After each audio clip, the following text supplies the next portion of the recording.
The latest Test Power rankings following the Southern Hemisphere leg of the 2026 Nations Championship have sent a clear message to the rugby world. While several nations made encouraging progress and others were left searching for answers, one team has separated itself from the rest. Rassie Erasmus Springboks have not only retained their place at the top of World Rugby but have strengthened their grip on the #1 ranking with another outstanding month of Test rugby. Across 3 rounds of the championship, fans witnessed dramatic victories, disappointing defeats, emerging stars and tactical evolution, but no team matched the consistency, depth and quality displayed by South Africa. Before focusing on the champions, however, it is worth looking at how the other 9 nations fared in the latest rankings and why each team finished where it did.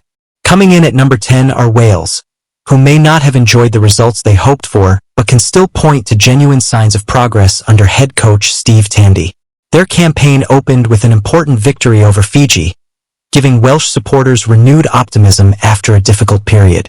Defeat against Argentina followed, before they faced the daunting challenge of taking on the world champion Springboks.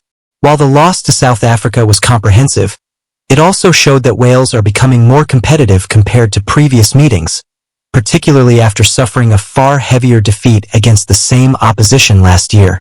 Tandy has repeatedly spoken about gradual improvement rather than overnight success, and despite finishing 10th in these rankings, Wales appear to be moving in the right direction. At number 9 sit Japan, whose performances arguably exceeded expectations. The Brave Blossoms reminded everyone why they remain one of the most exciting teams in international rugby. They began by defeating Italy, a side that arrived full of confidence after encouraging recent performances, before pushing Ireland much harder than many predicted. Although France eventually proved too strong, Japan continued to play with ambition, pace, and creativity. Their ability to challenge established Tier 1 nations once again demonstrated that Japanese rugby continues to grow, and their invitation to this competition was fully justified. Number 8 belongs to Argentina, and few teams will leave the tournament more frustrated. Los Pumas, coached by Felipe Contepemi, entered the championship carrying significant momentum after memorable victories over major nations during the past year. Expectations were high that they would take another step forward, but instead they struggled to find consistency. Defeats against Scotland and England exposed areas that still require improvement, while victory over Wales was viewed as the minimum expectation rather than a major achievement. The quality within the Argentine squad remains obvious, but this tournament represented a missed opportunity to establish themselves among rugby's very best. Ranked 7th are the Wallabies, whose campaign produced mixed emotions. Under outgoing coach Joe Schmidt, Australia looked far more competitive than earlier in the season despite opening with defeats against Ireland and France. Importantly, those losses came by relatively narrow margins and featured encouraging performances that suggested the team is rediscovering confidence. Their campaign finished emphatically with a crushing victory over Italy, providing momentum before the arrival of incoming head coach Les Kiss. Australia remain a work in progress, but there are genuine reasons for optimism as they continue rebuilding ahead of future international challenges. Moving into 6th place, England can take satisfaction from a campaign that represented clear progress following their disappointing Six Nations tournament. Steve Borthwick's side opened with a difficult defeat against the Springboks, who simply proved too powerful at Ellis Park, but England responded impressively. A dominant victory over Fiji showcased a far sharper attacking game before an important success against Argentina demonstrated improved resilience under pressure. While England are still some distance behind the world's leading sides, their attacking improvements and renewed confidence suggest they are once again moving in the right direction after months of criticism. Breaking into the top 5 are Scotland, who continue to strengthen their reputation under Gregor Townsend. Their opening victory over Argentina carried extra significance after previous disappointments against the South Americans, while their performance against the Springboks arguably provided the toughest examination South Africa faced throughout the tournament. Scotland then completed their campaign with an impressive comeback victory over Fiji, reinforcing the belief that this squad is becoming increasingly consistent. Although they remain outside rugby's traditional elite, the gap is clearly narrowing, and Townsend deserves enormous credit for the progress his side has made. The confidence, discipline and attacking ambition displayed throughout the championship suggests Scotland are well positioned to challenge even stronger opponents in the months ahead. Sitting just outside the podium in fourth place are Ireland, whose campaign largely confirmed what many observers already believed. Under the guidance of Andy Farrell, Ireland remain one of the strongest and most consistent teams in international rugby, but this tournament suggested there is still a noticeable gap between them and the two teams currently leading the global game. Their campaign began with an impressive comeback victory over Australia, demonstrating the resilience and composure that has become a trademark of Farrell's side. They followed that by defeating Japan, a match that allowed the coaching staff to rotate the squad, hand out 4 test debuts and continue building valuable depth for the future. Those decisions reflected Ireland's long-term planning rather than a focus on short-term success. However, the campaign ended on a disappointing note with defeat to the All Blacks, and it was not simply the result that concerned supporters but the manner of the performance. New Zealand exposed weaknesses that Ireland rarely show, particularly when defending against quick ball movement and high-tempo attacking rugby. Despite that setback, 2 victories from 3 matches represent a respectable campaign, and Ireland remain firmly established among the world's elite teams. Their challenge now is to bridge the gap to the very top before the next major international tournament. Claiming third place are France, and few teams deserve more credit for what they achieved during this championship.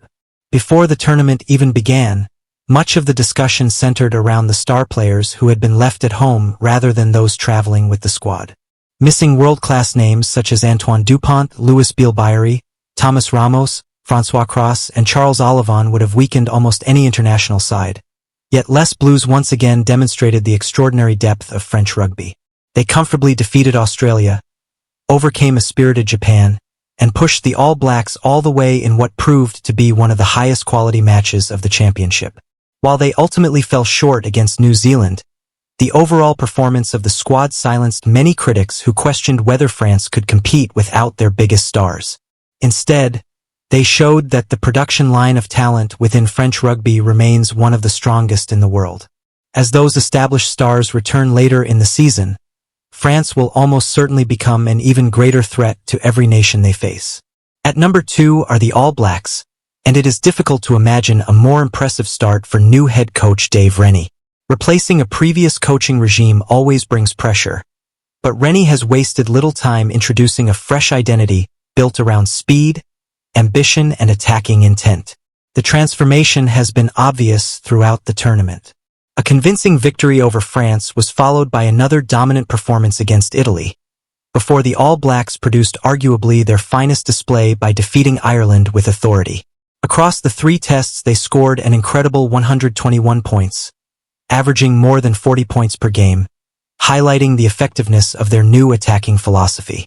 Rather than relying primarily on territorial kicking and structured pressure, this New Zealand side has embraced fast ball movement, aggressive support play, and a willingness to attack from almost anywhere on the field. The results have been spectacular. The confidence within the squad appears to be growing every week, and the combination of Dave Rennie's coaching and the natural talent available to the All Blacks suggests they are once again becoming genuine contenders for the number 1 ranking. For many nations, that would be the biggest story of the tournament. Unfortunately for them, there is one team currently operating at an even higher level. That team is, of course, the Springboks, who comfortably claim the number 1 position after what can only be described as a sublime Nations Championship campaign. While every other nation experienced moments of inconsistency, Rassie Erasmus watched his side deliver 3 outstanding performances against England, Scotland, and Wales, winning every test while continuing to evolve both tactically and strategically. The most remarkable achievement was not simply the victories themselves, but how they were achieved. Throughout the championship, Erasmus used an astonishing 43 different players and introduced 6 test debutants. Yet the quality of the team's performances never declined.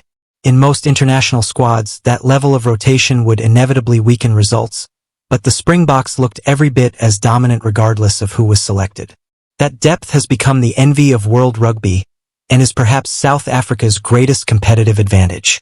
Every player understands the system, every player knows their role, and every player is capable of performing at test level when called upon.